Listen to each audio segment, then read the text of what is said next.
Hey everybody, glad to be learning with you today as we begin the second chapter of Masachet Brachot and describe the situations in which one would be allowed to interrupt his or her Shema.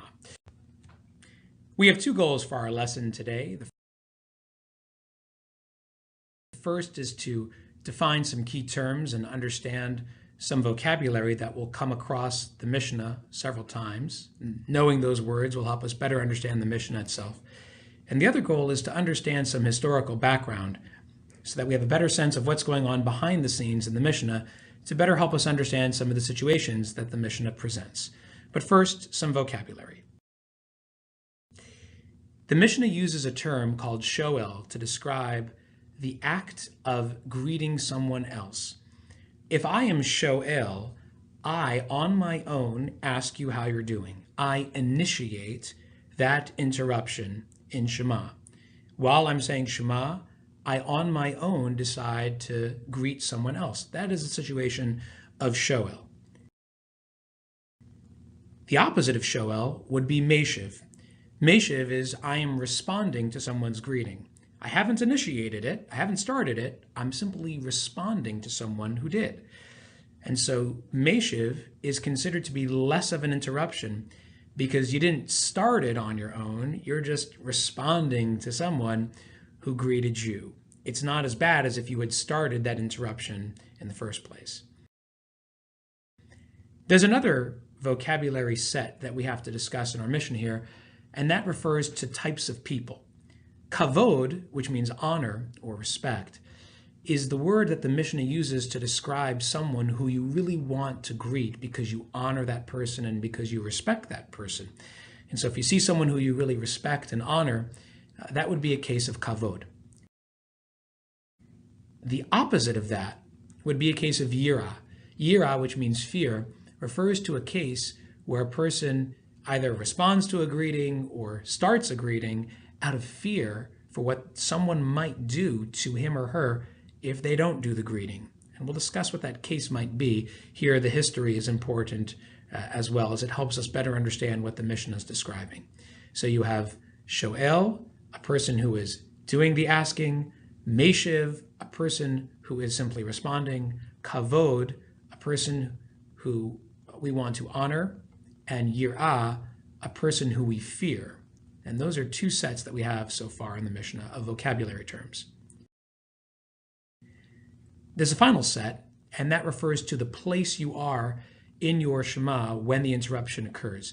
Be'emtza means you're in the middle of a paragraph. It means you've already started a paragraph, and in the middle of that paragraph, the interruption occurs. That's a very significant interruption because you're in the middle of talking to Hashem when the interruption happens. The opposite of that is baprakim. Baprakim refers to a situation where you're in between the paragraphs. You haven't yet started a new paragraph when the interruption occurs, and it's not considered to be as much of an interruption as if you had done the interrupting in the middle of your thought. So let me show you what this looks like. So let's say you start the paragraph of Shema, and you begin with Shema Yisrael Hashem Elokeinu Hashem Echad, and then you start the paragraph of V'ahavta.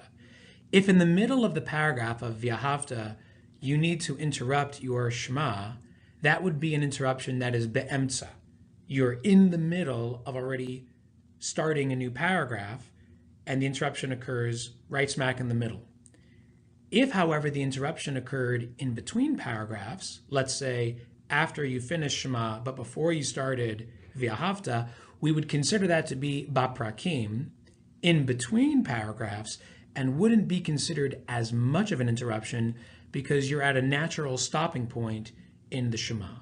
So where you do the interruption also matters, whether the interruption was in the middle of a paragraph or in between paragraphs. Be'emtza or baprakim is something that the Mishnah discusses as well. Finally, but let's get some context over here to better understand some of the details going on behind the scenes in the Mishnah. After the Beit HaMikdash was destroyed, the Jews found themselves living under Roman rule, and they constantly lived in a state of fear about what the Romans would do to them. And so if a Roman officer was walking by and greeted you and said, "How are you doing?" and you were in the middle of saying Shema, you would definitely want to respond for fear of what that Roman would do to you if you didn't respond and you ignored him. That's one situation that the Mishnah talks about, which is the situation of Yira. But the Mishnah also talks about another situation, and that is a situation of Kavod, where someone who you respect, who poses no threat to you, just someone that you'd want to greet because you really honor and like that person, and you want to acknowledge that person's presence as he or she is walking by. So if you were saying Shema and someone who you really admire walks by, and you greet that person, or that person offers a greeting to you, are you allowed to do that? Are you allowed to greet the person? Are you allowed to respond to that greeting that the person gives you? This is a case of kavod. Again, there's no threat to your life. The question is, do you have the opportunity to offer a greeting on your own, or to respond to a greeting that was offered to you by this person who you really respect? So those are some of the situations that the Mishnah is going to be focusing on here. Different situations of where you are in the Shema, who you're trying to greet, and the nature of that greeting. Was it started by you, or was it something that you're simply responding to, are factors that we're going to discuss together when we return to class. Looking forward to learning with you and to going deeper when we return.